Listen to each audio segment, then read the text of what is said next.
Good afternoon and welcome to Ware Gaming Weekly, where we're going to do nothing but talk about how awesome that PlayStation 5 event was. So if we haven't already outed ourselves as they say, Sony ponies, then well, get over it, because that's what we're going to do.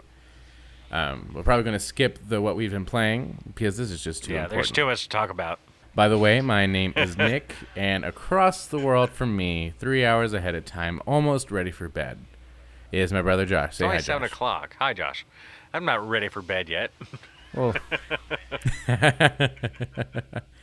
so, question for you, Josh, and this can be a part of the show. We don't have to worry about editing it out. But do you want to hear the predictions before we talk about what happened today, or do you want to hear them after? Or do you want to do kind of like a during thing where if it's mentioned, we can be like, oh, that's what I said?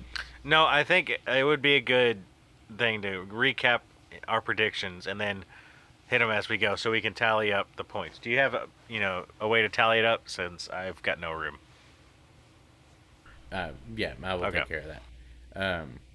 So, Josh, why don't you go ahead and tell us while I am making sure I have that ready, what your predictions were. So, granted, so let's take into account, we predicted this almost 2 weeks ago before the original PS5 event was delayed. Right. So, not that it makes it any less worth it because the same information was released, but just so, like, it's had some time to marinate, is all I gotta say. So, go ahead and tell us what your predictions were while I find a pad and Okay. paper. So my predictions for the PS5 event was Horizon Zero Dawn 2, or the sequel, rather. And Insomniac would be there, and they would show either Ratchet and Clank and or Resistance. Housemarque Game was going to be there, and the bonus prediction on that was that they would be joining Worldwide Studios, or Sony would purchase them and bring them in-house. And then the final prediction was we'd see a new Naughty Dog IP. And so, on my end of that, I predicted that that either Insomniac or Guerrilla will be there to premiere a first-person shooter game, but neither of them will reveal Spider-Man 2 or Horizon sequel, Horizon 2. I also predicted that Sony will partner up with Square Enix to reveal a game.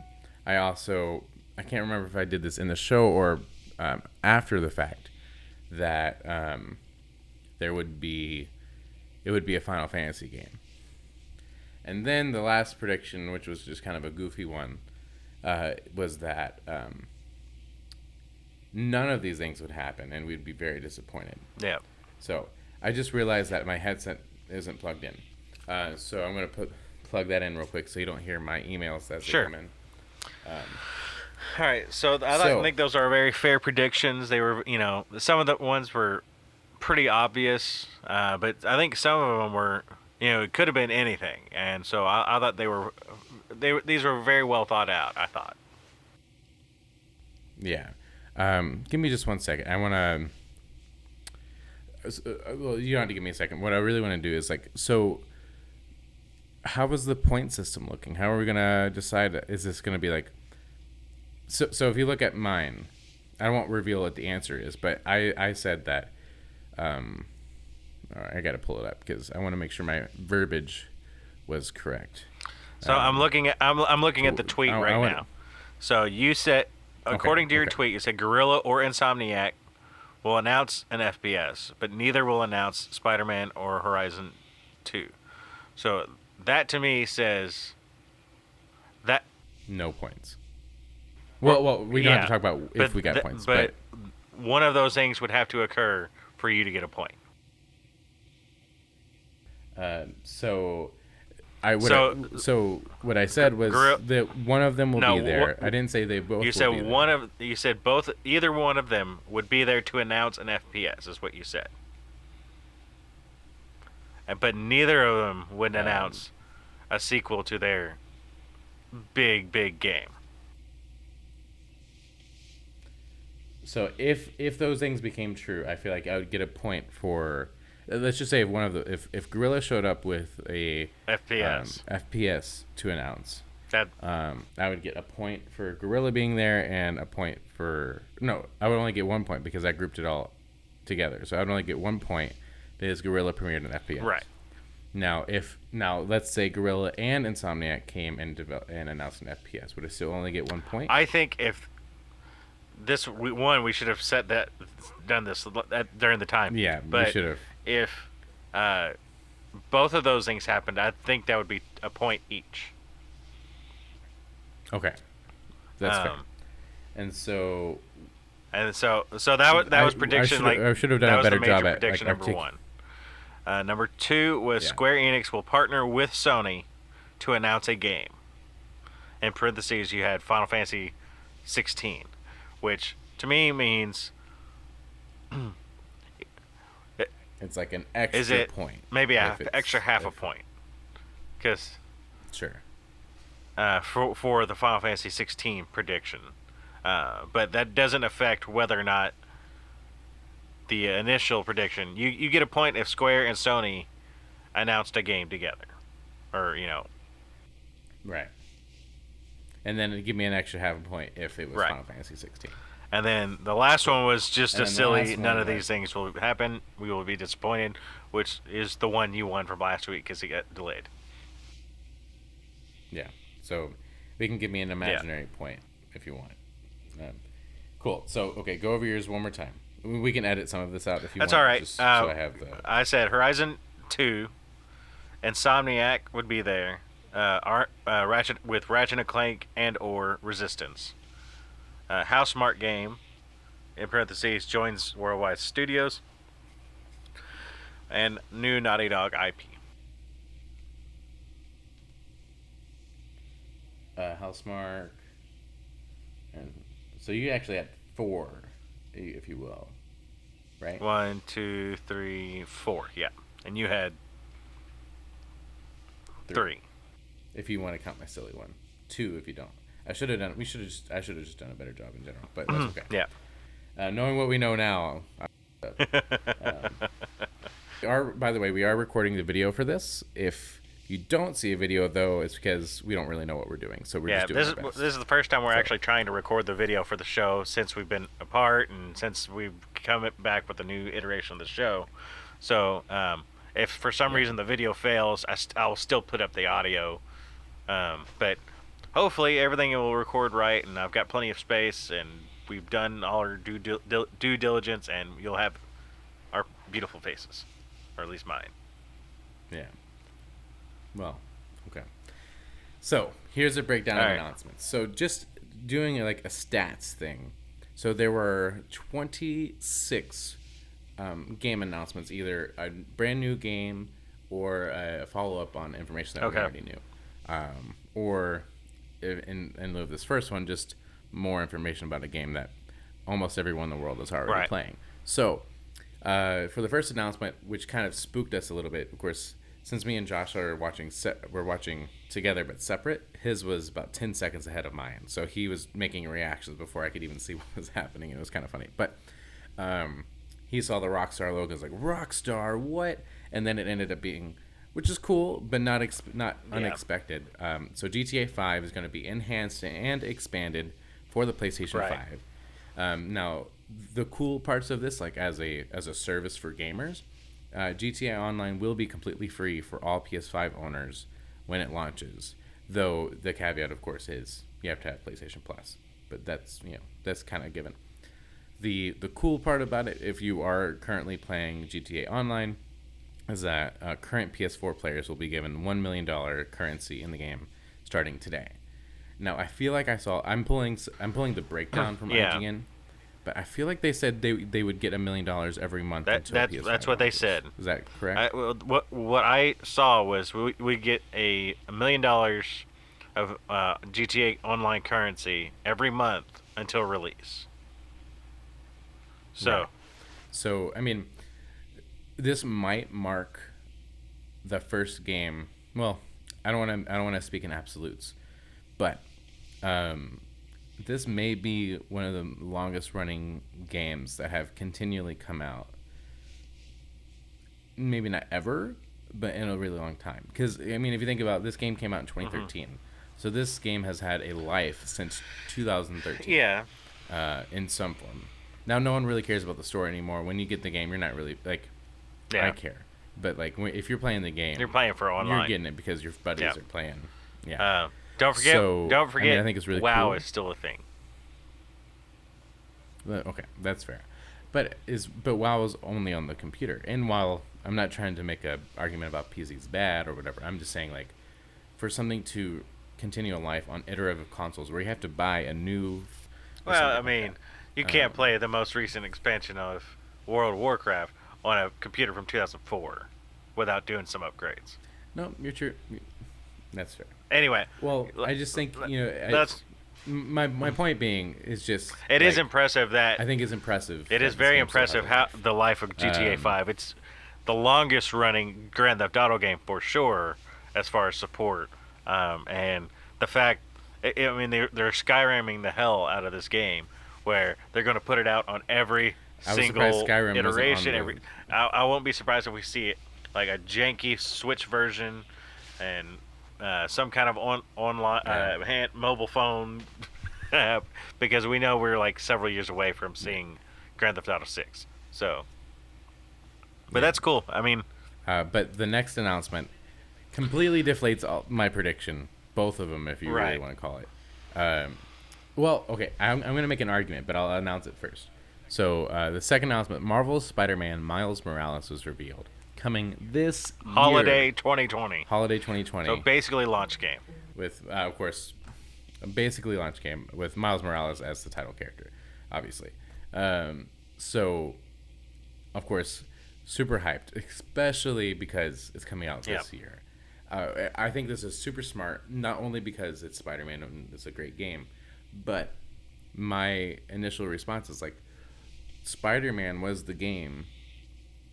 I think you said this a couple weeks ago. Spider-Man was the game that they were like making the case for how load times were going to work. How, so the fact that they're like staking their claim on a game and making that game the game they're going to start with, or at least the first big first-party studio game they're going to start with, I think it's super impressive. Your response. My response. I mean, obviously, Spider-Man, Marvel Spider-Man 2018 was a fantastic game, and there's definitely like a great seed of something that's going to be incredible as they go forward. I'm very curious to see how they go from the story we left to Miles actually running his own game. What's going to happen between what has happened between the end of Spider-Man and the DLC and the beginning of Spider-Man Miles Morales to cause that to happen, or are we going to be running in tandem with Peter Parker, or what is going on? Mm-hmm. What I thought was super interesting is when the trailer first started, it looked like you saw. This is what my reaction was. I saw the black suit I did see the black suit with the red lines, but I'm just thinking, this is just, based off where we left before. This is Marvel's PS4 or PlayStation's interpretation of what this black suit is supposed to look like. So I immediately thought it was Spider-Man 2. So this is where I'm going to argue my case for whether or not I should get a point or get deducted a point, which is it Spider-Man 2 or is it just a sequel to Spider-Man? Because what I said was it'll be Insomniac. It will not announce Spider-Man 2, and it may not be technically Spider-Man 2. Is this going to be a Lost Legacy? Is this going to be a Left Behind for The Last of Us? Is this just like a 6-hour experience where you learn how to play? Objection in the court. I'm just saying. The intent of it won't be Spider-Man 2 was there will not be a sequel to Spider-Man. That there's not going to be a sequel. Okay. That's fair. I'm just saying. So I already don't get the point. This already dismantles all of my arguments to begin with, because Insomniac was there, but they didn't announce it. Hey, we haven't got there yet. And the next one, Gran Turismo 7 was announced, which was really cool, but also I did kind get of the expected. point for Insomniac being there. Well, that's what I was like. Well, You got a point for Insomniac being there, but you also got another point for the next game, which is so after Gran Turismo 7 was announced, which is cool. We're not racing car games. We're just going to move on. Ratchet and Clank Rift Apart came out, which gives Josh a second point because. Yes, the second part of my prediction was Insomniac would be there to announce Ratchet and Clank and or Resistance, and we got the Ratchet and Clank announcement, a brand new Ratchet and Clank for launch. It looks like they did announce the date, right? Yeah. So what I got was just Ratchet and Clank Rift Apart. Let me go back to the article, see if it gave a window. So far, there's not been any hard dates. Right. No, like September day 7th. And date or anything. But as far as holiday or launch or anything, I don't think anything actually said launch. But Spider-Man said holiday 2020. Okay, so for Ratchet and Clank, at least according to the IGN article that I pulled all this from. There's no window yet. Though what it does say is kind of interesting. So a brand new entry in the Ratchet and Clank series was revealed called Ratchet and Clank Rift Apart, showing what appeared to be gameplay of the heroes jumping through portals to other dimensions before being split up. Insomniac Games said players will be able to jump from planet to planet almost instantly, and are also implementing ray traced reflections on Clank's head. So, not nowhere else. Cool. Like, I don't know. Is that how that works? Ray tracing was just a thing? I don't know. Yeah. We're not that smart. I thought they were talking about the ray tracing on the floor. So I don't know. I did think it was cool that I think I said this during the showcase to you, Josh, but I thought it was cool that they're making a proper sequel to like a new entry into the series of Ratchet and Clank, whereas the last Ratchet and Clank that came out was like a reimagining of the first game, I guess. Yeah. I didn't play it, but so I think it's neat that they found a way to revive that and to create a cool 3D platformer for the PS5. Yeah. So yeah. Do you have anything more you want to add to that other than gloating that you got a point that I didn't just get? that. So the next one, number 5, Project Athea from Square Enix and Luminous Studios, designed exclusively for the PS5. And this is where Nick gets his first point and only point. But Sony and Square Enix were working together on a game called Athea. So there's his point, and it's being, from my understanding, written and created by Gary Whitta and a host of other talented multi-industry professionals from cinema and gaming. So I'll be curious to see how that moves along. And if you're not familiar with Gary Whitta, he was the writer of Star Wars Rogue One, as well as the Book of Eli, and he wrote the comic adaptation of The Last Jedi, and so on and so forth. So very good hands, at least going into that. Yeah. What I thought was interesting is that the intro of this game kind of had elements of the PS5, the Unreal 5 engine gameplay stuff. I remember seeing someone on the internet saying that it looked like Dusty climbing rock and Square Enix, and I mean, it better look cool, but we don't know anything about it yet. So, all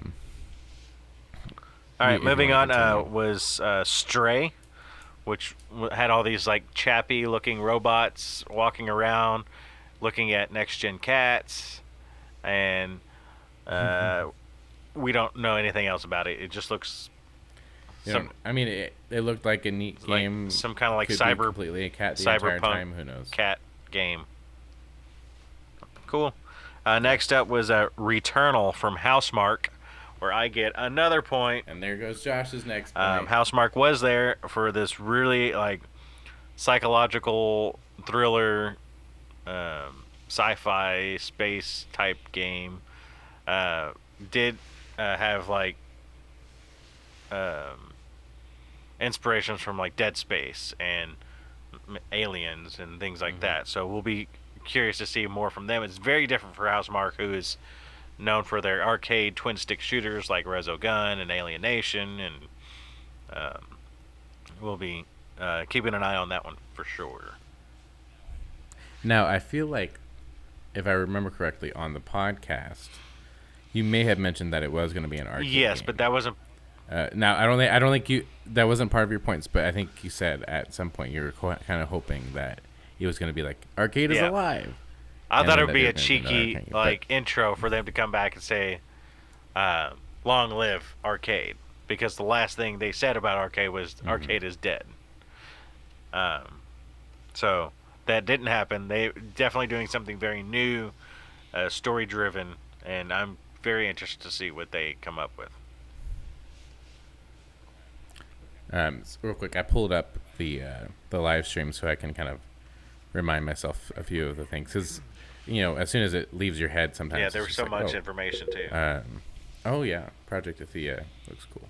Okay, all right. You can continue. Next up was Sackboy: A Big Adventure, which is a co-op 3D platformer in the vein of Super Mario 3D, like 3D World or Odyssey or what do you have in here? 3D World, yeah. Yeah. It looked just like, it was Sackboy, but it didn't look very creative as far as like a Little Big Planet game. It wasn't like a create your own world as much as it was just a straight platformer. Yeah. But looking at it now, it looks like it's fun. So one thing I'll say about, maybe I can save this for later, but I think it's cool that they're bringing Sackboy back. Maybe it's not for me, but we've seen Sackboy, and we saw Ratchet and Clank. It's bringing back some of those memories of PS3 era PlayStation, which has been a thing that people have been arguing about PlayStation right now, is that they've not been acting like themselves. Right. And so it's kind of nice to see them acknowledging. Yep. And we saw in the PlayStation like studios like little intro trailers that they're going to be putting out that Sackboy was in it, and it was the question came up, well, Sackboy hasn't been in a game in how many years? Why are they reaching so far back when they've got new characters they could do, and so on and so forth. So it makes sense for them to be bringing him back into a modern context to keep him relevant. Mm-hmm. Also, maybe this is not super shocking. This is something that I brought up as a note, but Josh kind of corrected me on it, was that I'm like, it's not Media Molecule making the game, since obviously they're invested on Dreams, and I didn't realize that they haven't actually made Little Big Planet since Little Big Planet 2. Well, I don't know what was the last one they did, but I do know Little Big Planet 3 was done by Sumo Digital, the same company doing the same developer doing this 3D platformer. So. Mm-hmm. So yeah, Little Big Planet 2 was made by Media Molecule. I don't know if they did the. I don't know if the Little Big Planet Racing was after that or not, and if that was Media Molecule, or if that was another studio doing that. Okay, so the way you just said Molecule reminded me of the way that the guy on the Travel Channel says Mercury. Not the guy on the Travel Channel, but Zach Bagans from the Ghost Adventures. I knew you were going to do it. You said medium molecule. Molecule. Well. Anyway, we can continue. Next up, Destruction All Stars, which looks like I thought it looked like a Rocket League style Destruction Derby, which it looks like dumb fun. I'm all for Destruction Derby. Yeah, it kind of feels like actually you said it pretty great, like Rocket League and Destruction Derby. It's definitely PvP. It definitely has that element too. I wonder if there's going to be any moment where you can just play against nothing. But I remember that was a game that Destruction Derby proper was a play we played on N64 all the time when we would rent it from that GameStop up the store, and Um, it looked like, looking at the trailer, I know you're not looking at it right now, but the way it's shot kind of reminds me of the PS3 Twisted Metal that came out. It has that arena feel, or I guess with Rocket League. But also kind of reminds me of, there was a game that was kind of trying to be Rocket League but wasn't, called Disc Jam or something like that, where you were tossing frisbees back and forth. It didn't really do anything, but it had the character model very similar. Anyway.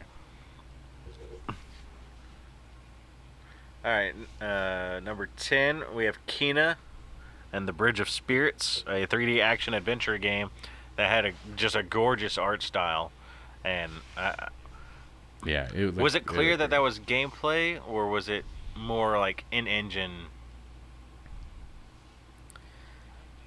I think it looked in-engine. I didn't think it looked like gameplay, but I will tell you soon. You will tell me soon. Because I'm rewatching it. But I thought there's no evidence that it's gameplay. I am very excited to learn more about that one as well. I just thought it looked really cool and very like. I mean. Yeah. Yeah. Well, what I was gonna say is that it looks like what my memory serves of what like Beyond Good and Evil looked like, and it has some like has some more colorful looking Shadow Colossus vibes or Legend of Zelda vibes, and it just looks like it'd be a lot of fun. Yeah, it's quirky action adventure game. Kena and Bridge of Spirits. After that, what we got? Goodbye Volcano High. Oh, so this is the one I just before the show I was having a fun argument with my friend on texting, where she said that it looked like a dumb furry game, and I'm like, what are you talking about? That game looked awesome. And okay, I don't know that it looked awesome, but it looks right up my alley, where it's just a bunch of teenagers dealing with whatever they have to deal with, and they're dinosaurs, right? Like, or they're creatures or something. And it definitely looked okay. Rewatching it does definitely look like some My Little Pony. Whatever. I thought it looked a bit My Little Pony, but but like the tone of the trailer made it feel like Life is Strange, but animated and weird. But like the idea that it takes place during the comet, like desolation of the dinosaurs, I'm like, come on, bring it to me. It's this like. It's emo and esoteric and depressing, and it's right up my alley. So it may be terrible. I may hate playing it, but I'm definitely gonna play it. Yeah. So they even have they're even in a rock band, but I do think the name is really cool. It's Goodbye Volcano High, by Co-op. Now, do you know anything about Co-op? Because when it was announced that it was Co-op, I'm like. Everyone was like, "Oh, that's cool." I'm like, "Who is that?" I don't know anything about it. So, you want to pick up from here? Okay. Well, yeah. 1 second. Let me pause the. So after that, we have Oddworld's Soulstorm. Neither me or Josh, I would say, are big Oddworld. I think he's been around Oddworld a long Apes time. Odyssey. Lorne Lanning is, an industry icon. Very, old school. I mean, he's been doing it from PlayStation 1, doing the Oddworld games. So yeah.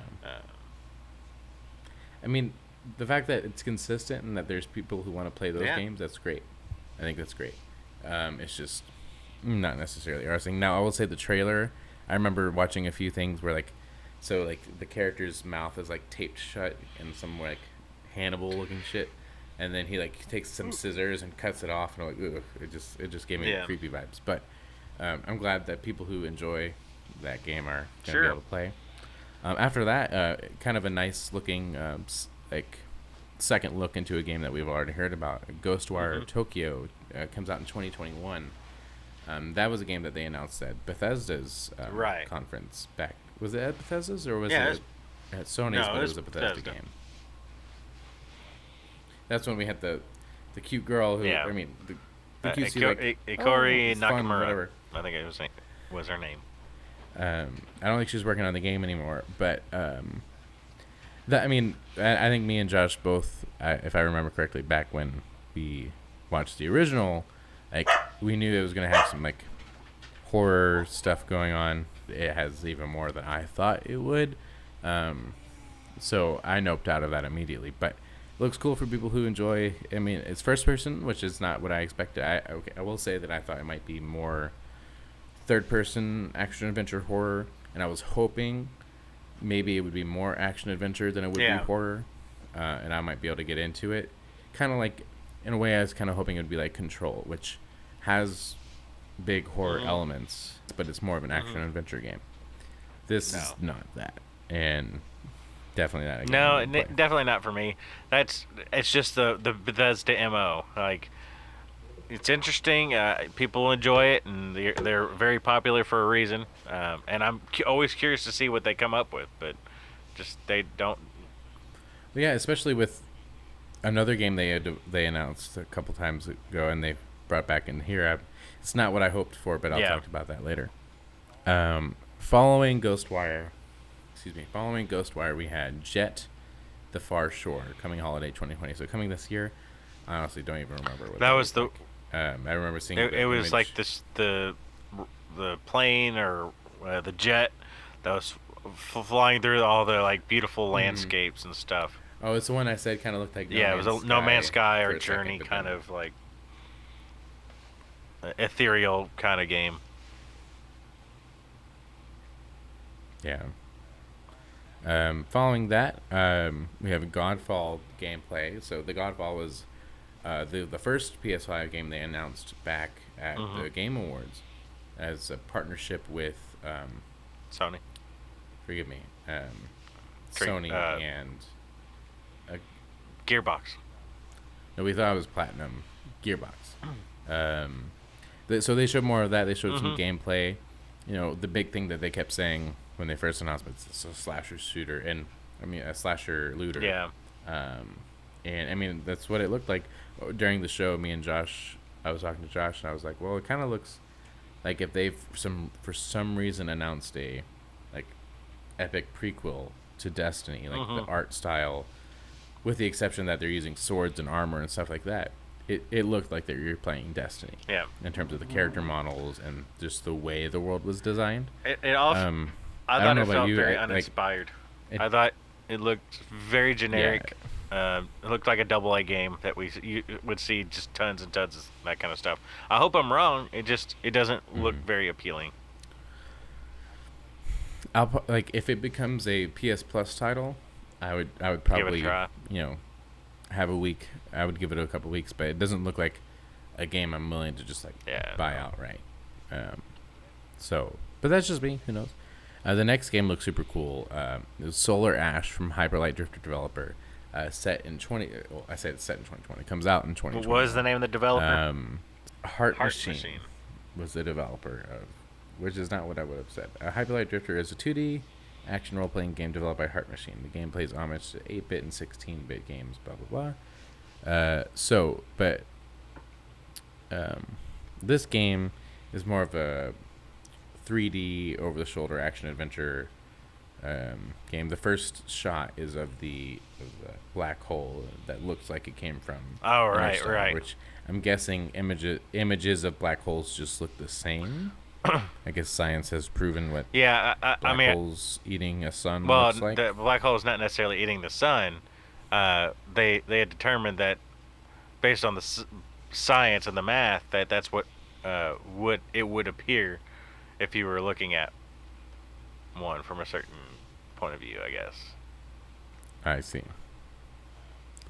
The thing that's hard about talking about each of these games is that a lot of cool cinematic trailers, a lot of gameplay, but we don't know really anything about them. So we can only like give the impression of what it kind of looks like. So, of course, I would definitely recommend before even listening to this episode. Yeah, make sure you've watched that so you can like reveal, so we can. Because the one thing I don't want you to feel like is that we're not giving you good like feedback on what these games are, because sometimes you just don't know. Like the game, what was it? Solar Ash. It looks like it could be cool, but we have no idea. Like if it would be a fun game. And yeah, I think back to all of those conferences that we've seen in the past where there's a bunch of cool looking games that, to be honest, I don't know if we've even played them all, because it's like, oh, that was a cool looking game. But anyway, the last one I'll say for now is Hitman 3 was announced for January 2021. So not immediately a launch game, but coming within that first few months is going to be great. A lot of people, at least on the stream we were watching, talked about it being kind of like more of like a Mission Impossible style game, which I thought, sure, but every Hitman game I've tried to play except for Hitman Go, of course, it hasn't really done it for me. I don't know about. I tried playing Bloodlines back on the PS2. Back on the PS2, and maybe it was Blood Money. I don't know. Blood Money. Blood Money. It's called. There was Assassin's Creed Bloodlines, which came out on the PS. There was also and then there's a lot of blood stuff back in the PS2 era.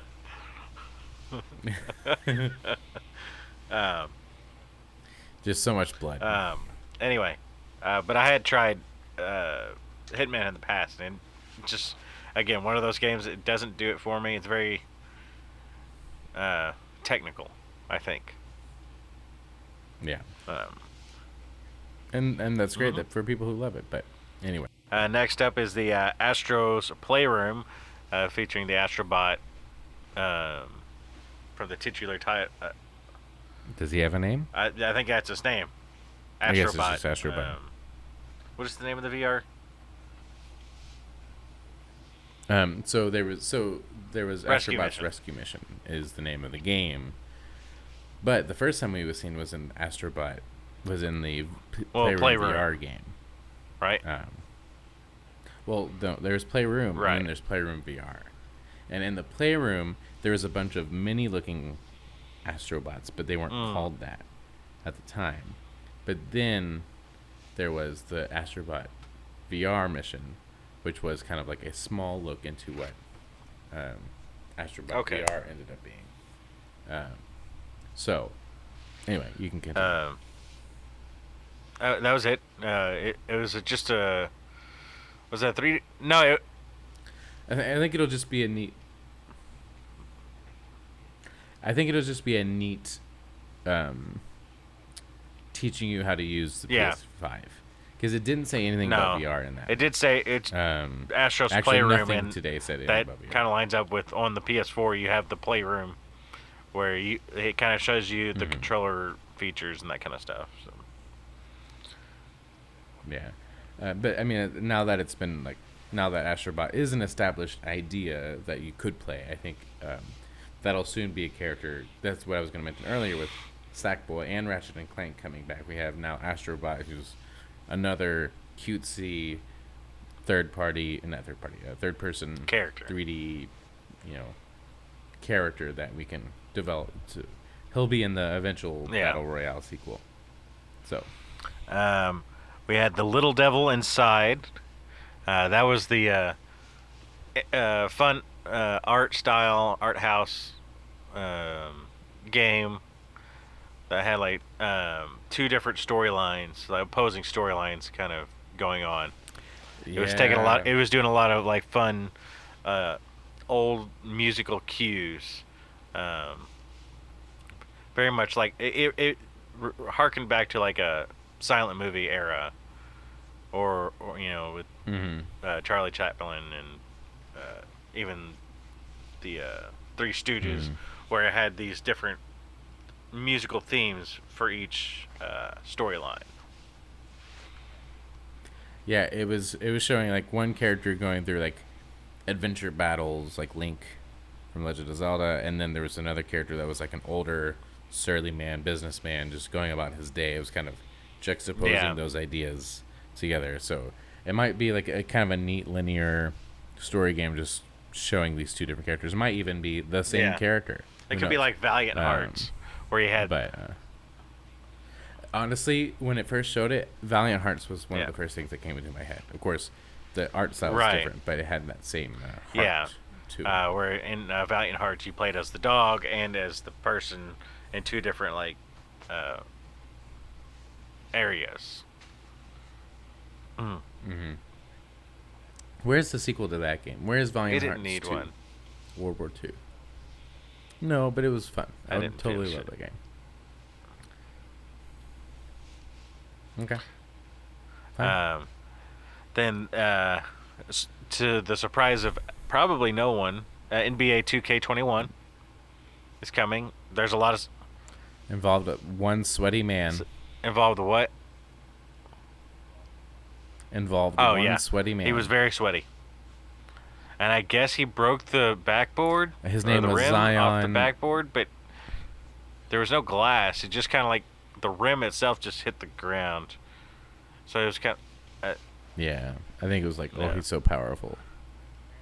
Apparently he plays for the Louisiana Pelicans or New Orleans Pelicans that no one. I know it existed because of Anthony Davis. He went and played for the Pelicans.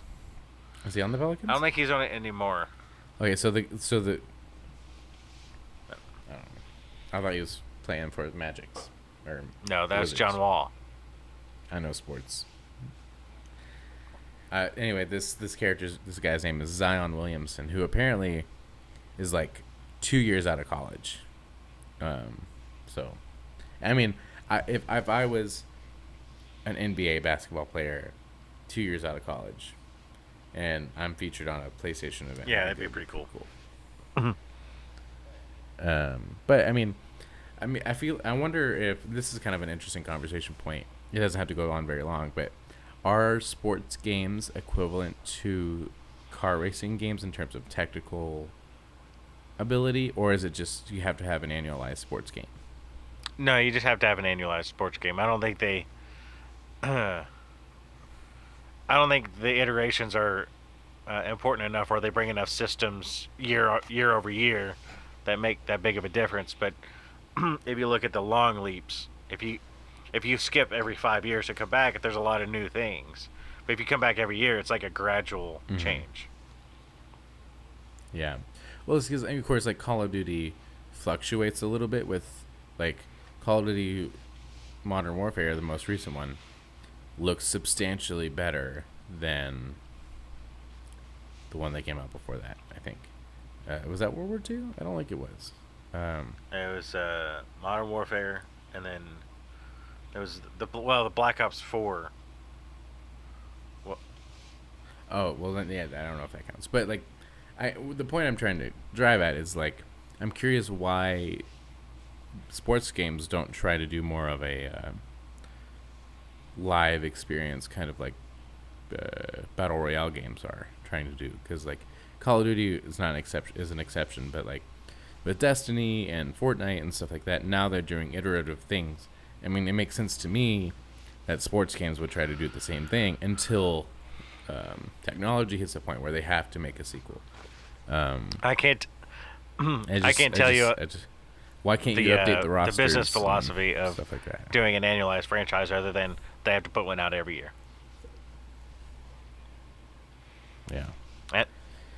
Now this next game looks. Yeah, but it almost looked like a troll, but so did Octodad. So this kind of makes sense. It's called Bug Snacks, and it was a very weird, quirky. It was definitely like someone was very high when they came up with the idea of Bug Snacks. Basically, it was like fruit and food were like alive, running around this island, and then you ate the fruit, and then fruit grew on your arm, on the character's arm, and it was totally bizarre. Well, so when the trailer first started, you saw the strawberries upside down, like the green part of the strawberry in the ground, and then it grows eyes and flips, and it starts walking. You're like, no.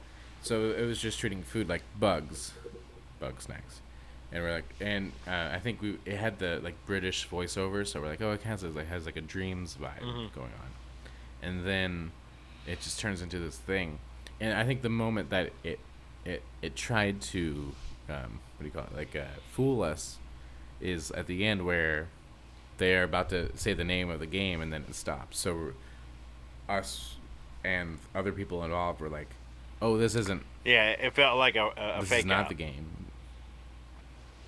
Yeah, and then it was the game, so it was just super bizarre. It reminded me of for the announcement trailer for Wolfenstein New Colossus.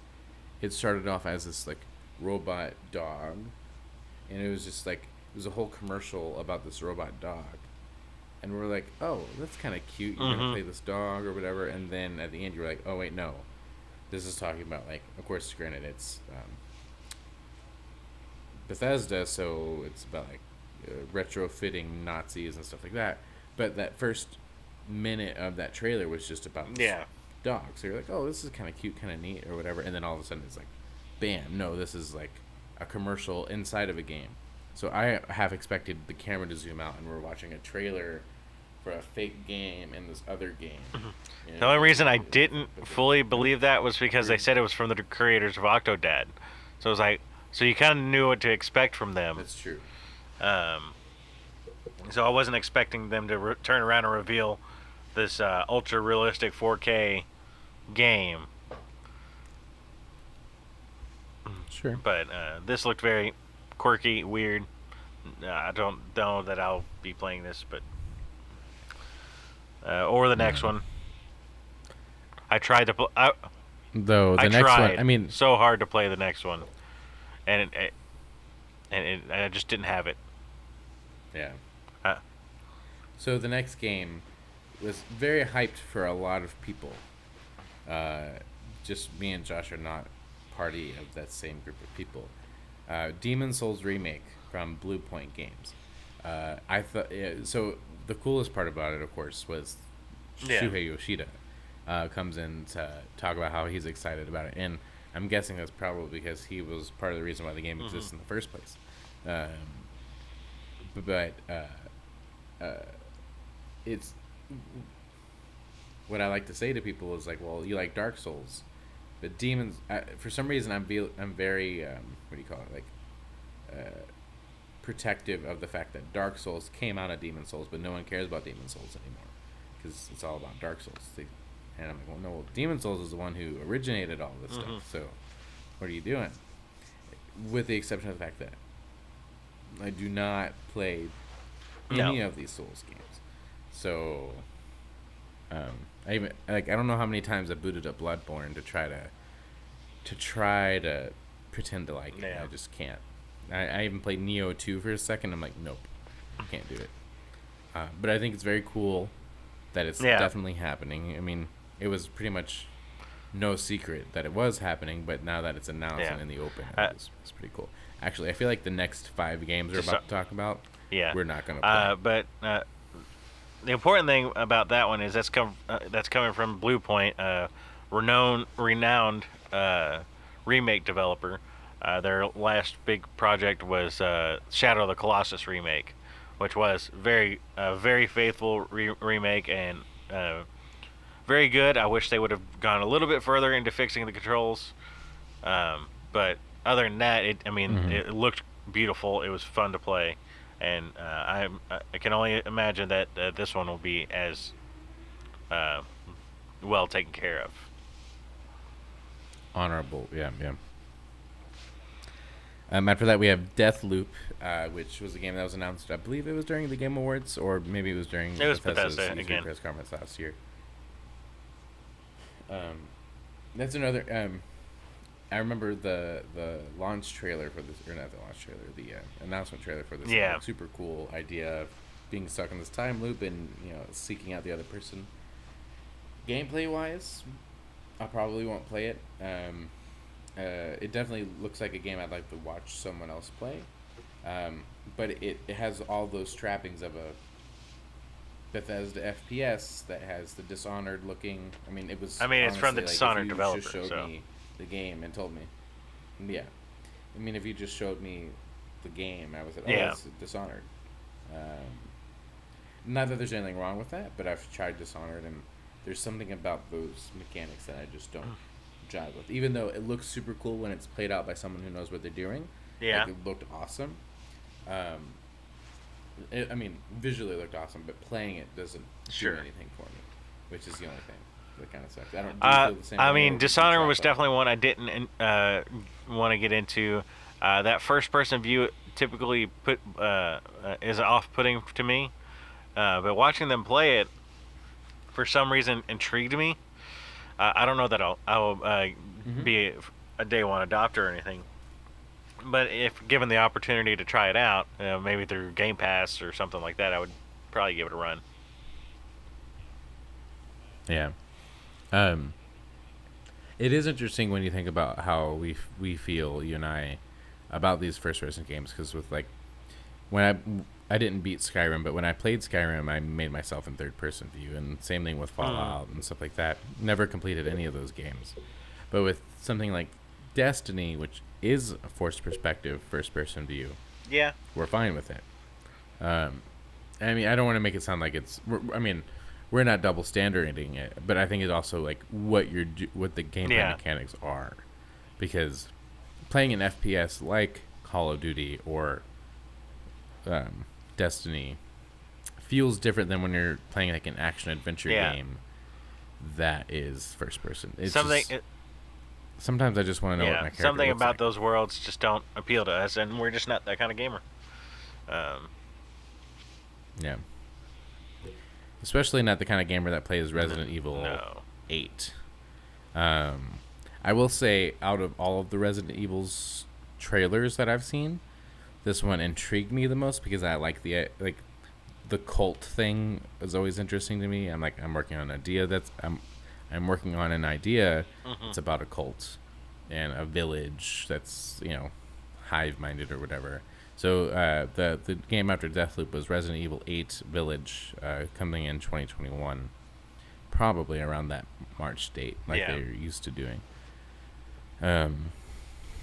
But I just don't see. I mean, obviously, you and I are not going to play it because we just. If there's any two games on this list that we've noped out of, it was what was it? Ghostwire and Resident Evil 8. Like I saw the headless person, I'm like, nope. I saw the guy in the hut, like getting out a shotgun, being like, nope. No thanks. I'm not gonna do it. I won't even watch someone play it. I don't know. I tried playing Outlast and it just didn't work for me. So. All right, let's finish and wrap this up. Pragmata, coming 2022 from Capcom. We have no idea. It was some kind of weird sci-fi spaceman game with the virtual little girl, and it was strange. I mean, if you didn't tell me anything about it, I would have thought it was definitely thought of Kojima on that one. So. But also, people said, like, I realize now because IGN said it was a Capcom game, but I didn't see Capcom as it didn't pop up with this big Capcom logo, but it was in the text at the bottom. Oh, like subtext. It was like copyright, subscript, Capcom. So, but it wasn't a prominent Capcom now this logo. So I'm interested to learn more. Right. There's nothing more I can say about it though. And then most importantly, I think, the most important thing we learned was we're getting Horizon Zero Dawn 2 called Horizon 2 The Forbidden West. And we're getting robot dinosaur snapping turtles and elephants, and we're obviously moving to the west. Which I didn't know that's where Silence was heading. Well, but I think it was super interesting. The first thing that they showed was the ocean. So there looked like there's some underwater exploration. For some reason they were swimming with a snap maw, which is never a good idea to get in the water with a snap maw.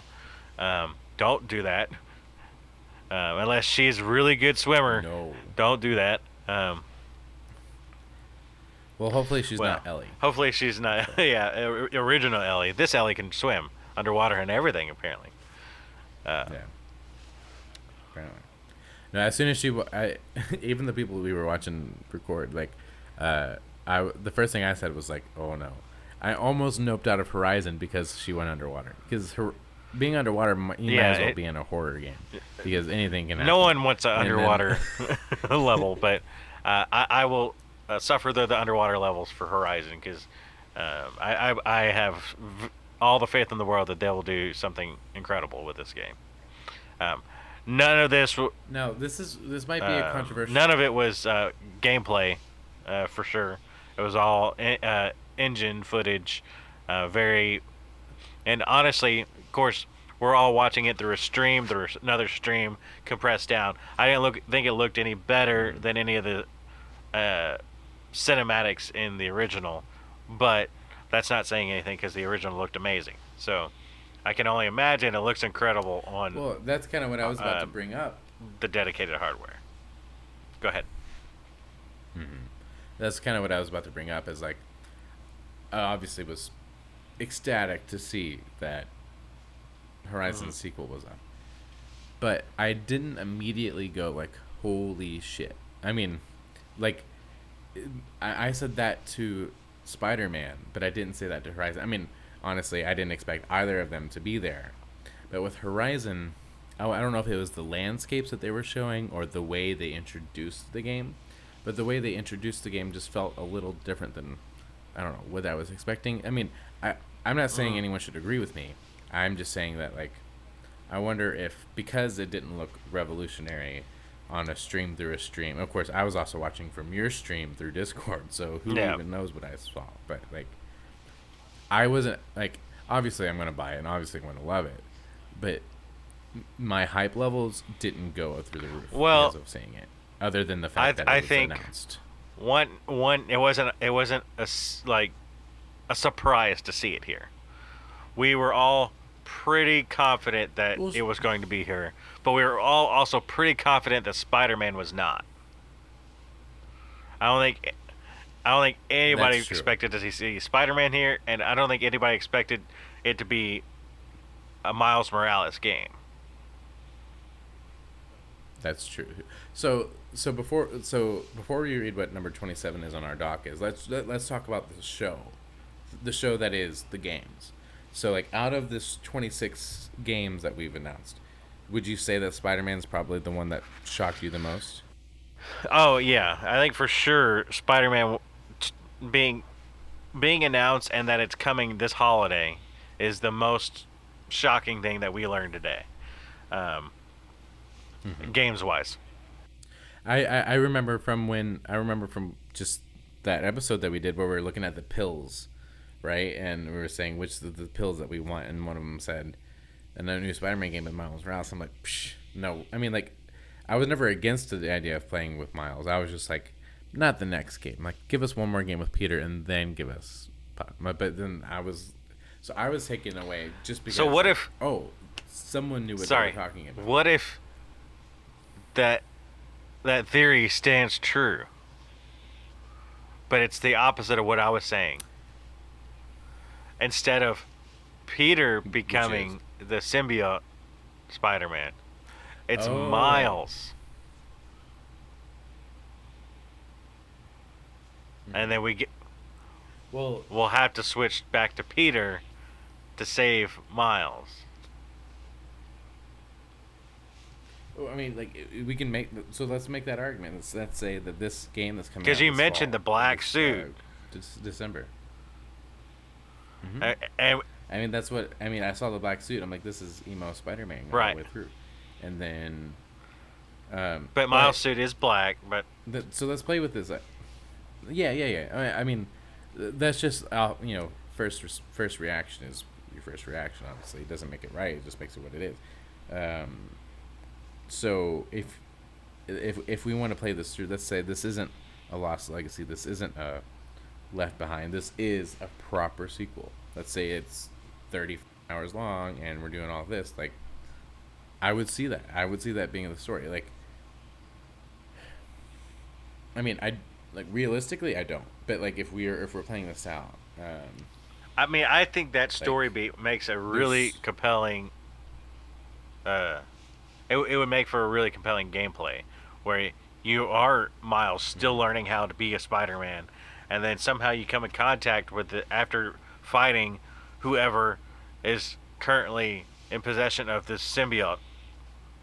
At the beginning of the game, you and Peter have teamed up to fight this enemy, and then somehow you get trapped with the symbiote, and you don't really understand what it is when you fight your enemy. You just know that you got to fight him, and then it latches on to Miles. I mean, I can even see a classic Spider-Man moment where you have the young character being Spider-Man doing his Icarus moment, flying too close to the sun.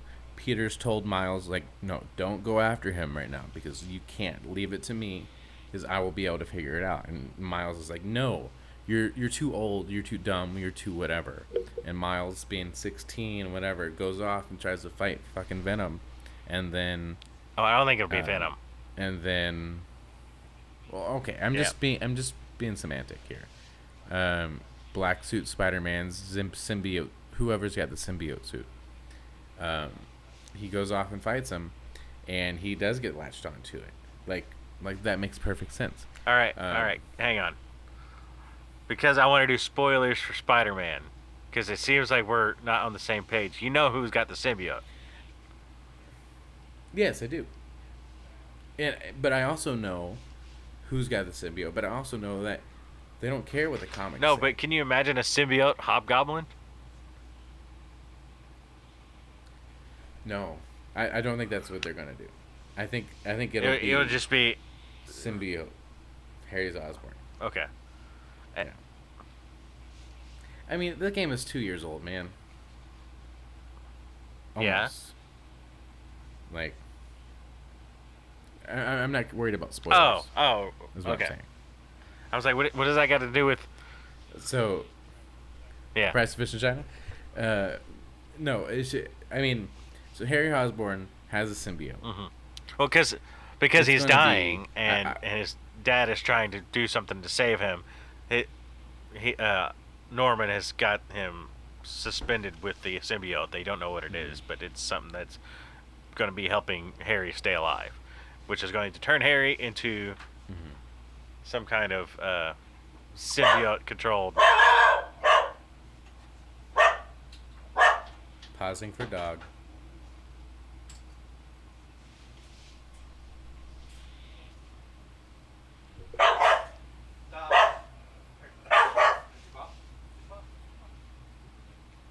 You're fine. I can't hear anything anymore. Okay. Anyway, so Spider-Man aside, yes, it was the most shocking and interesting. Not as far as game announcements, the biggest shocker, and it basically opened the show. Yeah. I mean, Grand Theft Auto 5, great and all, but it was really Marvel Spider-Man, Miles Morales, 2 years after the original coming out, and we'll definitely be on the scene for that. Yeah, but I'm hoping in the next few weeks we're going to hear from some of these developers who are going to answer these questions about. So, is Marvel Spider-Man a sequel, like a full sequel, or is it a experience? I think. I'm just waiting to hear from the developers now that we know what's happening. What are we really getting? Same thing from. I think if it was not a full like sequel, they would have made it DLC. So calling it Marvel Spider-Man, they Miles probably would have Morales said. Tells me it's a full Spider-Man game. A 35-hour game featuring Miles Morales. Probably not by himself, because the original Spider-Man was not just Peter Parker. You played as Mary Jane and Miles. Mary Jane. So.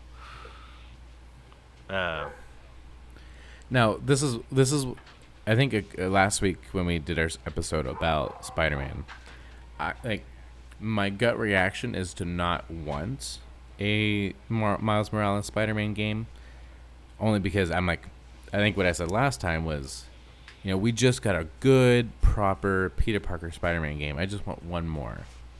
But I think I'm wrong with that reaction, because I think I was super blown away by this, and two, like what our dumb hypothesis of what's going to happen is like is the fun part. It's like, so who cares if Miles Morales is supposed to come after Spider-Man? Like, I was actually explaining to my roommate recently about, like, we were having an argument about the MCU and how the comics or whatever. I'm like, the MCU is doing their own fucking comic book. They don't care about what you read when you were a teenager. And that's kind of what I'm excited about this now that I'm here. Now that I see what's happening, I'm like, well, I'm excited to hear this story. I don't care what's canon in some other's book. Like, so anyway, all right. So the end of the whole conference, which is part of the whole exciting part, was revealed something that I said wasn't going to happen, and it was revealed that we finally saw what this. All right, 1 second before we go too far. I want to make sure everything is still running. Okay. Since we've been going for a little bit, I want to make sure. Yeah, so I looked at my audition is still running, and OBS is still recording. We're at 1 hour and 11 minutes. Which honestly, it feels like we've been doing longer. Yeah, I thought, man, we're getting pretty long in the tooth. I kind of want to.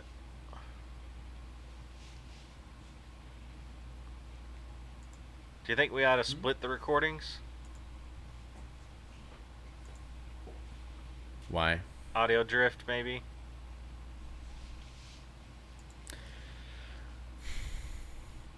I think if audio drift becomes an issue, I mean, we can. That's fine. I just feel like if audio drift becomes an issue, then we're just not going to want to do the video aspect of it, because that gets really hard to edit by. Because by this point, the audio drift would already be there.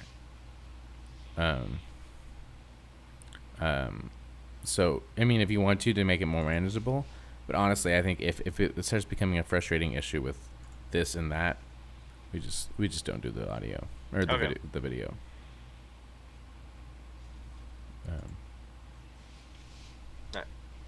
Just because I've tried editing to the audio or to the video, and it's like every 2 seconds you have to drag back and drag back and drag back, and it's not fun. Well, in this instance, you don't have to line everything up perfectly, because there's lag anyway because of the Discord. Yeah. I don't know. I mean, since I have tomorrow off, I figured I would be putting it together anyway. So let's just leave it like it is, and I'll figure it out. Cool. Let me know when you're ready to resume.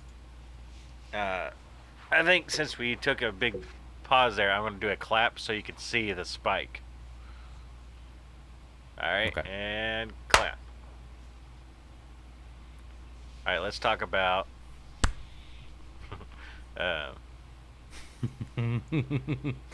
Okay, so all right, so first, this is how I started it, but I'm going to change how I started. So before we get into the next part, let's look at our totals. Oh yeah. Let's look at our predictions. So the way I have it, obviously you win. No question. There's no question, no doubt about it. I clearly know my PlayStation. So we got the Horizon sequel. We got Insomniac, and we got Ratchet and Clank, and we got Housemarque. What we didn't get is we didn't get Resistance, and we didn't get Housemarque being declared a first-party studio. But even then, we have 1, 2, 3, 4 points for you, and we also didn't get a new Naughty Dog IP. But that's okay, because so we got 4 good brand spanking new points for you. And you got how many? For me, I got 1. I got 1 point for Sony with Square. Partnering with Square. I did make the point that Guerrilla or Insomniac would be there. I didn't get a point for it, but I did say that they would be there. But I also made it very clear that I didn't think it would be Spider-Man or Horizon. So I don't think I deserve it. Because you didn't say Guerrilla and Insomniac would be there. You said they would be there to announce an FPS. And then they wouldn't announce very clear that sequels to their big games. And to their original IP. And both of those things were wrong. Yeah, and so you have negative points. Yeah. Sure. I'm just gonna say I have one. Uh, so 3 point disparity between you and I, and clearly I don't. Well, I mean, I won't go into the hour-long thing it'll take me to explain why I thought that, but the short version of it is just that the way Sony's been acting lately, it's like, are we gonna get anything, and are we even gonna get what we want? And I'm glad to say that we are, but um, I didn't have my high hopes, especially since how we were. It's kind of like watching a Nintendo Direct and being like, "Oh, we're definitely going to hear from this for Metroid Prime trilogy," and we. I've been expecting a blowout. Trilogy, other than that, I've been expecting this to be a blowout since they skipped E3 last year. Okay, so what I would say is, I don't know if it's the coolest part of the conference, but I was very stoked to see, because I didn't think it was going to happen at all. Was they did show what the console looked like. And I gotta say, it looks pretty. It looks very pretty. It looks pretty pretty. So if you haven't seen, just go look it up. I'm not gonna try to explain it to you because I'll do a very poor job. No. We saw the PS5 reveal. To be honest, it looks like about the same size in terms of width and length of the original PS4. Definitely not as big as the PS5. Or sorry, the PS4 Pro. It's exactly the size of the PS5, actually. And it is indeed.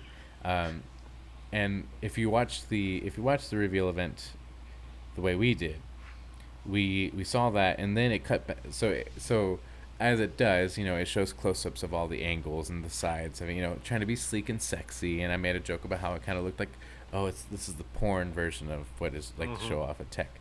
Anyway, and then they pulled out and they showed the whole thing. I'm like, oh, this looks super cool. Next to the controller, it's two-tone. It's got the white and black. It looks great. And then they showed it again.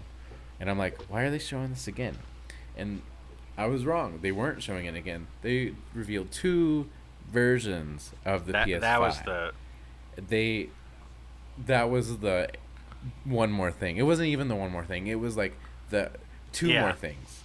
It was just like, so there's going to be the PS5, and then there's going to be a disc-less PS5, which is to, equate to the disc-less sad Xbox One that just came out. What I thought was really cool about this announcement was, I was going to say, and the supposed cheaper Xbox Series X model would likely be a disc-less model.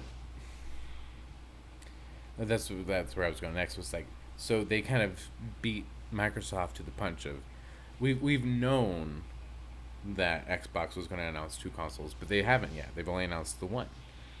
And we didn't know PS5 was going to announce two consoles. We were for sure they were only going to announce one because they're doing things traditionally. And then they just pulled that card under the deck. They're like, guess what, we're going to do both of them. We're going to show them up. That way we can sell one at the cheaper price point. And I bet you that was even like a late addition for them. Be like, well, let's just take the thing out and charge less for it, because that's halfway why they didn't put the ultra high, the UHD disc and the PS4 Pro was to save on money, and so to completely save on money, they just drop the disc drive, and yeah. I think it looks great. So, as far as the physical design of it, they did show it laying on its side. Apparently, I didn't see it, but they did say you could lay it on its side, which is good because I typically keep mine in the horizontal perspective. But and it matches the controller very nicely. I'll be curious to see if they do what other kind of colors they'll do. If they'll just go all out. Yeah, well, they've been on a pretty good kick of making new PS4 Pro consoles. Maybe because it's easy because they just have a square surface to work with, and since this is not that, maybe it'll be harder. But I think they have to keep going with that. I don't think we'll launch with too many different colors. I think this will be the launch. No. You'll get the two different consoles as far as discless or with disc. But I think the one color will be the standard, or the two-tone will be the standard. It's important to note that they haven't announced a date or a price point for these, but I have my own thoughts on that. I don't know the date. Oh, okay. So this is what I said. I sent this as a tweet to someone else, and I said, so I think we will know the price by the end of July. I think that the pre-orders will be available August 1st. I think we'll know the date by then too, but I think the pre-orders will be available August 1st. And I think that the disc version of the PS5 will be $500. And I think the discless version of the PS5 will be $400. Now, I know I'm wrong. I know it's going to be more than that, but I hope it's not. I don't know that you're wrong. Because I think it's not crazy.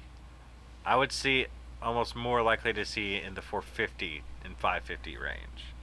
I think absolutely Sony is still going to avoid the $599. I don't think, even though they're doing, you can't do $600. I don't think even though they're doing the two consoles, that because of how sore people are from that PS3 reveal, that is $599 and you'll get a second job if you want it, or what kind of stuff.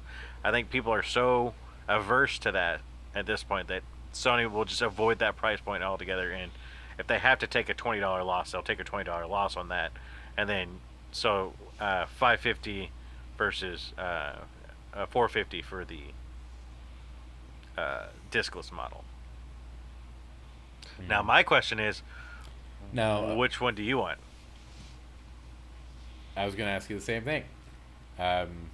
You and I are both almost all digital. I have used my disc player to watch a movie like maybe once a year. Yeah. And I also have bought.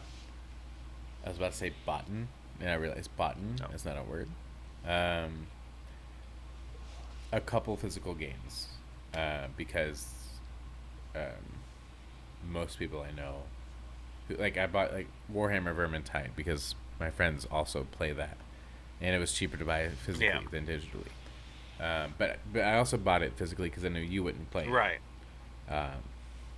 And I just assumed that's not a game you're interested in playing, and I also haven't played it for like 3 months. So, and I had a couple purchase copies of like Rainbow Six Siege and stuff like that because sometimes it's fun to buy a physical game.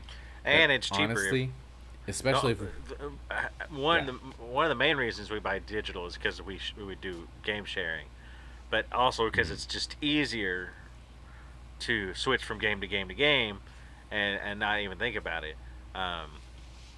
But if I were to buy, think about getting into a game, and I could find it on sale at GameStop or somewhere cheaper, I wouldn't be opposed to buying it. I just don't, because I don't have enough time to experiment with that kind of stuff. Between having PS Plus, all the PS Plus games I have, and all this, getting the computer set up. I have Xbox Game Pass now. All this digital stuff. I have the xCloud, beta that I'm trying out, and I have a lot of time for physical games, so I'm more inclined to lean towards the digital version. Other than the fact that I do also use my PlayStations as DVD players. In the very rare instance I do, like I bought the Avatar: The Last Airbender complete series before it was on Netflix because there was nowhere to find it, and so I bought it on Blu-ray, knowing that one, it's one of my favorite shows, and so I'd rather just have the copies, and two, but I also have like all the Studio Ghibli movies and things like that, and if I want to sit down and watch it, that I bought you for your birthday. That being said, I still have my PS4 Pro, and I don't necessarily. That's exactly what I was about to say. Necessarily need to get rid of it to get the PS5, at least not at this juncture. So that doesn't mean I will never have it. The difference would be the PS5 will have the UHD drive versus the PS4 will not. Yeah. My point on the thing I was thinking about while you were talking was kind of the same. It was like, well, I'm still gonna have my PS4, so I'm not gonna get rid of it. And if I need to use it as a DVD player, I can. My second thought was, if it's cheaper right now, and because I'm still learning how to live in Los Angeles, I will get the discless version, and I won't care. If and then I'll use my PS4 as the DVD player, and then if the PS5 Pro or whatever half step we get comes out, and there's 2 versions of that, maybe I'll get the disc version, so I can experience that. But the fact of the matter is, I don't have a 4K TV. I don't have stuff like that. So while I will have, so I'm already sacrificing some things. I don't mind so much to do that. Now the real problem will be is if they still allow game sharing the way they do. Because if they for some reason pull out that from between you and me, then there's that. So, I mean, it doesn't really prevent me from buying digital, but it definitely changes my perception of it. Because I'll spend more money if we can both play it, like I just did with Call of Duty or something like that, than buying it from a second retailer. Also, because I do enjoy helping developers, except I don't really care about helping Activision. Anyway, all that to say, it's really about where I am in the world at the time it comes out and how much it's going to cost. If it's not a significant price difference and I have the extra dollars to spend on the the disc version, then maybe I will. What it can't be is they can't do it a halfway like the SAD edition, the Xbox SAD edition. It's got to be a real value proposition. When they announced that, when you could get Xbox One S's just normally during like Black Friday for $200, and normally you can get them for like $250, and then for them to come out with the SAD edition and be like, well, it's $178 or something like that, and like $150 would have been the real hit. Like that's where you wanted to hit. But like $175, $170. But $150 is also the same price as that hand cranked mini console. Right. Was supposed to even $100. If Xbox really wanted to be like, you know what, we can do this, $100, you can have an Xbox One, no disc, but you can. But look at all this stuff. If they had an Xbox One for $100, I would have already bought it. I think that Sony has got to do the same thing with disc, and they've said they still have more to show. We haven't seen anything about their PlayStation Now, or what that's going to turn into, and their Gaikai their services thing. So they could step up their game as far as what PlayStation Now, PlayStation Plus is doing, and make needing a disc less important moving forward, increasing the value proposition of getting that cheaper version and trading up from your PS4 standard, especially the standards. That's the ones they're really hoping to get, is the people who have never upgraded from PS4 to PS4 Pro to upgrade to at least the PS5 discless.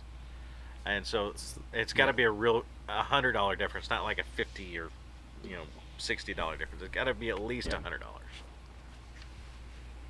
The other point I was going to make with mine, and I kind of lost it, was that I'm assuming this is how it's going to be, but this is the case as if it's not, which is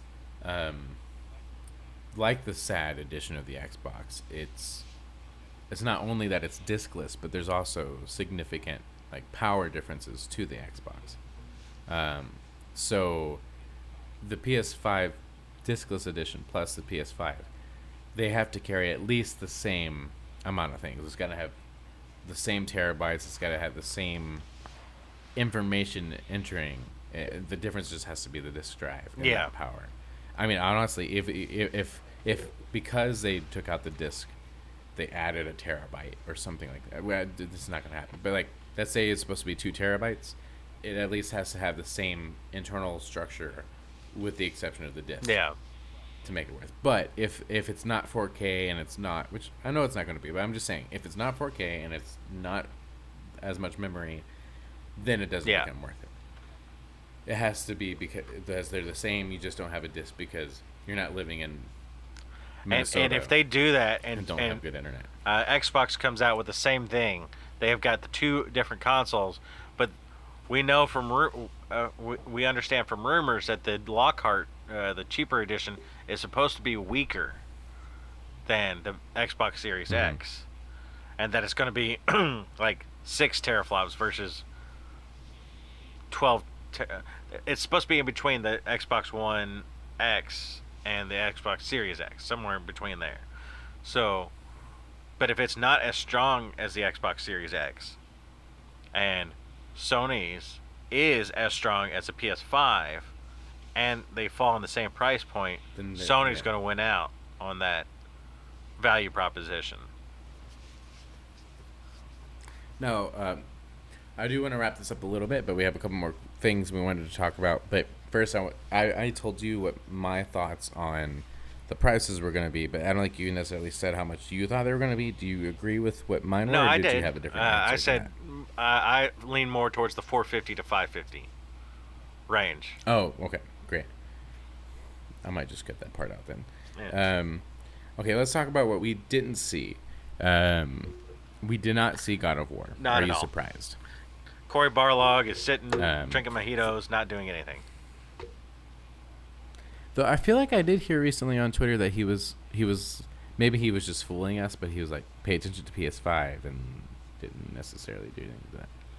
Well, again, we haven't seen the end of these PS5 streams. They said this is the first of things to come, so there's more to talk about. I still don't think we're going to see God of War. I think he would be a lot quieter on Twitter, honestly, if that was going on. But he was active. He also could not be the creative director. He could have stepped back to be a store. It just sounds so weird. Well, to be fair,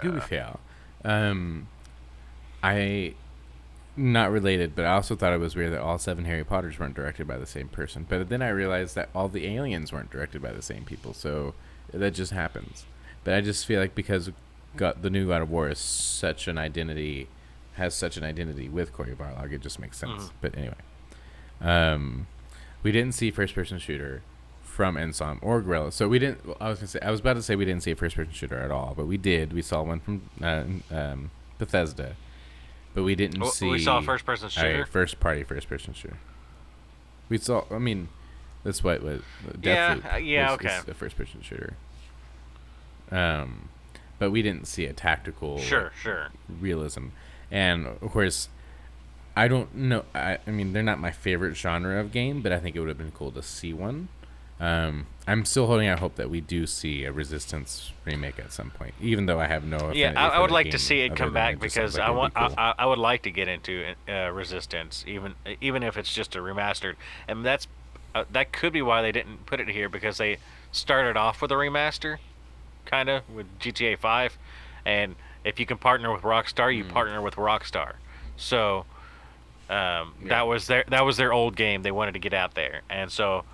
Now the rest of the streams, they can do whatever they want, and I don't think anybody would complain about saying, oh well, Insomniac's also doing remasters. Now that being said, between having Spider-Man Miles Morales and Ratchet and Clank coming out, I don't think we'll see Resistance. They don't really have the bandwidth yet. That's. I still think we could see the other one. Guerrilla. Final Fantasy.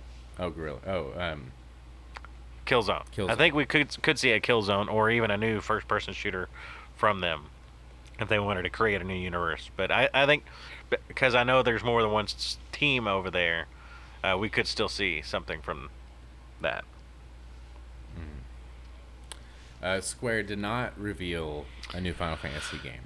But I'm hard pressed to say that they don't have one up their sleeves, regardless of whether or not it's Final Fantasy 7-2 or if it's. Well, I'm pretty confident that Final Fantasy 7-2 is not happening for a long time.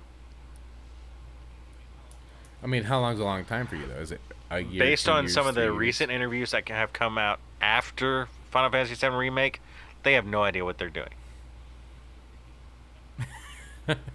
That's fair. I expect this is a long shot guess, but I expect by 2022 we will at least know when the next game is coming out. If it's not 2022, yeah, I would expect like 24 before we see the game release. Okay. We obviously haven't seen price points or release dates. We didn't really expect to see those today. Honestly, didn't expect to see the console today. So. Yeah. Now, I know you've said your price point. Do you have a guess as to when we'll hear it? I said that we'll know by August 1st for everything. Do you think that's true? Do you think it's going to be later than that? I feel like it can't be much later than August 1st. I don't know how late it could be because they've got to get pre-orders going, and retailers have got to be able to put these things up on websites for people to pre-order, especially because you can't go. There's still the pandemic going on. There's still going to be people not wanting to go to the stores. They've got to give people access to get these things ordered ahead of time, so they can. I will order directly from PlayStation if I have to. Right. Like, I don't care. So, like, also if I can avoid giving Amazon money, I will. But that's. Yeah. So. I think it can't. I think you're probably right. August. We have to know something by August. August is like second to last month of summer. I mean, winter is right on the. Fall is right on the horizon, and fall goes like that. Especially because school is coming back. If schools come back, like, all of those things are into effect. So, I think especially because no one really has any money right now, we have to have more time to be able to make these pre-orders, and just to prepare for that. If this I is would the say avenue end of that's July, coming. beginning of August, that we would hear release date, price point. We might get a series of streams throughout the rest of maybe one at the end of June, one in the middle of July, and then maybe a blog. Maybe the last one, they would be like, all right, here's release date, price point. We're ready to commit to this date. Get your pre-orders in, that kind of stuff. Yeah. But I think you couldn't go too much past the beginning of August. So. Yeah. We kind of already talked about this, but so let's just kind of summarize how this compares to what Xbox is doing right now. So we know for sure. The things we know for certain are, we know of 2 consoles that PlayStation is releasing. We only know of one that Xbox is.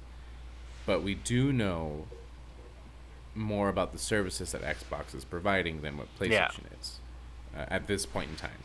So we know about the smart delivery. I know that's just a fancy term for just easy backwards compatibility, but at least we know that that's something they're actively trying to do. Yeah. And we know that Mark Cerny has talked about how 100 of the PS4 games are going to be on the PS5. Like, I know I'm just summarizing like the talking points. So we know there's both are going to have backwards compatibility in some form. We don't know how abundant and how strong it's going to be, but we know it's going to be there. I do think it was very smart for Sony to announce their smaller edition before Xbox did. So now, any of those, if the conversation is, well, Xbox 360 had it, but now PS4 has it. If PS4 wants to continue to have it, they already, like, those people who are worried about the price point can worry a little less because they know that there's a cheaper edition for them. I think an interesting point is the form factor. We know that the Xbox Series X is just a rectangle that can sit upright or it can sit on its side. We know that the PS5 can sit on its side, but based off of the way it's designed, it definitely looks like it's supposed to be standing up straight. Like, that's the intent. That's the way they wanted to show it off. Whereas the PS4 Pro, you can set it up on its side, but it just doesn't look right. It looks best lying down. I don't think that's going to be a deterrent by any means for anyone who's interested in purchasing the console. But like with something you said, you prefer yours horizontal, whereas I don't really have desk space for another console to begin with. So well, see, there's not too many like my entertainment center won't hold a PS4 standing up. So it's got to be sitting sideways. Of course, right now it's not in the entertainment center based on my current location, but I just know that that's a reality for a lot of people. That it's just physical I mean, space isn't yeah. isn't always a luxury. Yeah. Now, one thing you'll see in our thumbnail that we use for this video is there's a lot of other devices that are shown, like a headset, a remote Well, hang controller, on. the You camera. started to ask me a question, and then you went down a path. You were asking me how I felt Sony was messaging. Sony was doing compared to How I Microsoft. felt. Oh yeah, so yeah, I'm sorry. I didn't mean to deter that from you. I guess what I was really just saying, like, so this is what we know about. So I stated what we know about Xbox and what we know about PlayStation. I guess so. Yes. So to serve it up to you, now that we kind of have more of an idea of whose horse is in what race, how do you look at the whole Well, I situation? think obviously I think both consoles are going to be very comparable. Um, if you like Xbox, sticking with Xbox is probably not going to hurt you any. And if you're coming into this completely unbiased as far as do you want a Sony, do you want uh, Microsoft, I think it's going to come down to what services Sony is going to come up with. Because other than just flat out the games, because Sony's first party at the moment is just trouncing what Microsoft is doing. Mm-hmm. But services wise, Yeah. if I don't care about third person single player narrative stories, then looking at Xbox would be very enticing, especially with my experience with uh, using Game Pass on PC. Like if I don't have a PC like if you don't have a PC that could run Game Pass, then and you have an option between a PS5 and a PS4, they're the same price, or a PS5 and a Xbox Series X, and they're the same price. But with Xbox Series X, I can get Game Pass and all these games extra on top of it, Mm-hmm. all the first party games included. Like that's going to be a really hard sell to get me to go to PlayStation if they don't come up with Yeah. a service that's as good, because the power levels are going to be so close that it's really going to be negligible. Um, Right. and Sony's going to have to really push why theirs is going to be better if they don't have a service that even if PS Now doesn't become a little bit more Game Pass. Yeah. I think that's a very good point. One thing I didn't really think about at all is just like at the end of the day, it does, like you said, come down to what's most accessible to you at the moment. Um, Like so for yeah. me, I have a PC that can Um, pretty much run most of what Game Pass has, so I don't have any particular draw to getting a Series X or the Lockhart because I can uh, play it on my PC. But if I don't have that, then Xbox looks a little bit more appealing because of all those games that are on there. I mean, Slay the Spire is now, incredible, if and everyone should play. so, let's just say I doubt this is going to be what happens, but let's just say um, discless PS5 comes out at 400. Like, let's just use my head right now. So discless PS5 comes at 400. PS5 comes out at 500. Let's say Xbox Series X comes out 500, but the Lockhart version comes out at 300. I don't think that's going to be the disparity about it. The thing is, I don't know which is going to be more expensive, um, or if they're going to be the exact same price, and then you just got to decide which one you're more into. I feel like Lockhart is going to be less expensive than whatever the discless PS5 version is, because of what you said about how the Lockhart is supposed to be Yeah, less powerful than I mean, we don't the know Xbox exactly what Series X. Lockhart's going to be because they haven't announced it. They haven't given us any details. The only things we know are from rumors, speculation, and leaks. Right. So, my problem with them doing a Lockhart at 300 is that is less expensive than the retail price of an Xbox One X. Yes. Is it? I think you can get one for $200. The MSRP for an Xbox, the retail price of an Xbox Series X, One X, is about $349. You can routinely get them for less, and I'm going to double check that just to make sure I'm not spreading falsehoods. But no falsehoods.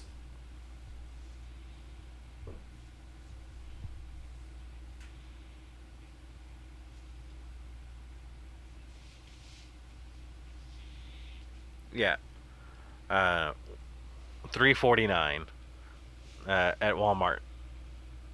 $329. Let's go to the website.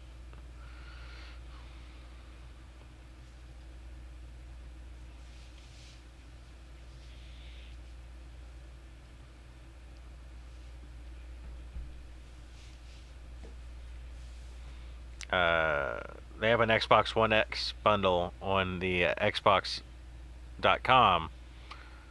for $299, cut down from $399.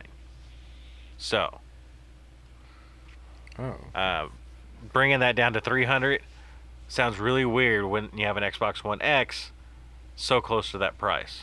For the same price. I could see them dropping the Xbox One X another $50 or $100 to a $199 or $249, and then bringing the Xbox Lockhart to the $399. Yeah.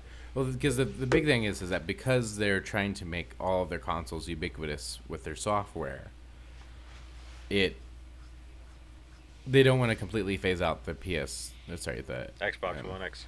One X. Unless they do. Whereas with, unless they do. They do want people to buy their new console, but because they want you to buy their software on whatever you got, I just feel like with PlayStation's model right now, they're looking for people not to necessarily toss out the PS4s, but to leave them as DVD players like us, and then pick up their PS5s.